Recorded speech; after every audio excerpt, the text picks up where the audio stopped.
তুমি কি কখনো ভেবে দেখেছ, কুরআনে যদি জাহান্নাম বারবার উল্লেখ না থাকত, তাহলে মানুষ কি নিজে থেকেই সঠিক পথে থাকত?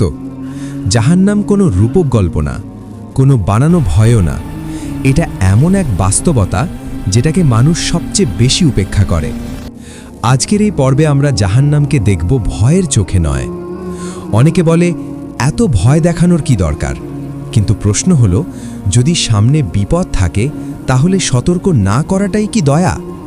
কুরআন আমাদের এমন এক সত্যের মুখোমুখি দাঁড় করায় যেটা এড়িয়ে গেলে নিজেকেই ধোঁকা দেওয়া হয়। কুরআনে জাহান্নামের আলোচনা এসেছে শুধু এক দুবার নয়, বারবার। এটা প্রমাণ করে বিষয়টা খুবই গুরুত্বপূর্ণ। আল্লাহ বলেন, আমি কি তোমাদের কাছে সতর্ককারী পাঠাইনি? সূরা মুলক 67-8-9 ভাবার্থ। এই আয়াত থেকে বোঝা যায় জাহান্নামের কথা বলা হয়েছে মানুষকে ভয় দেখিয়ে ধ্বংস করার জন্য নয়, বরং আগেই সতর্ক করার জন্য।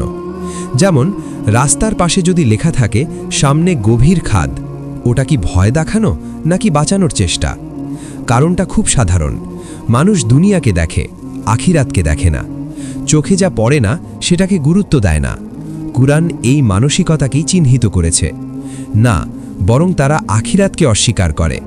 সূরা মুতাফফিফিন 83-14 ভাবার্থ।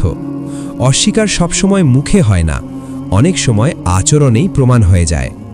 যখন নামাজ পিছিয়ে দেই, গুনাহকে হালকা ভাবি, তাওবাকে পরে রাখি, তখন আসলে আমরা বলি এখনো সময় আছে।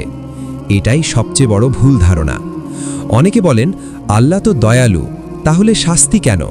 কিন্তু কুরআন স্পষ্ট করে, নিশ্চয়ই আল্লাহ কারো প্রতি জুলম করেন না। সূরা নিসা 4:40।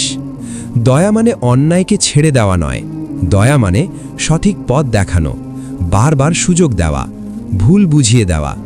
শাস্তি আসে তখনই যখন মানুষ সব সুযোগ পেয়েও নিজেই মুখ ফিরিয়ে নেয়।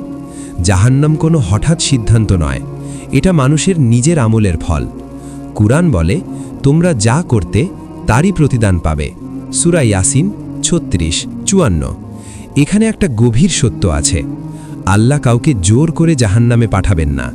মানুষ নিজেই এমন পথ বেছে নেয় যার শেষটা অন্ধকার। কারণ মানুষ খুব সহজে ভুলে যায়।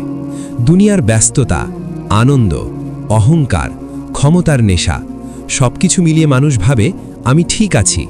কিন্তু কুরআন মানুষকে বারবার থামিয়ে বলে, একবার ভাবো। এই ভাবনার নামই তাকওয়া।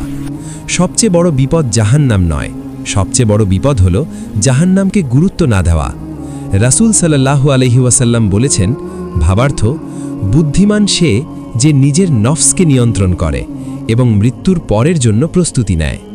এই হাদিস আমাদের বলে, আখিরাত ভুলে গেলে বুদ্ধিমত্তা কাজ করে না। জাহান্নামের আলোচনা শেখায়, জীবন শুধু দুনিয়া নয়, প্রতিটি কাজের হিসেব আছে। সময় সীমিত, সুযোগ বারবার আসে না। কিন্তু এটাও শেখায়, আল্লাহ এখনও ডাকছেন। এই পর্ব শেষ করছি একটা আয়াত দিয়ে। হে আমার বান্দারা, যারা নিজেদের উপর জুলম করেছ, আল্লাহর রহমত থেকে নিরাশ হয়ো না। সূরা জুমার 39-53।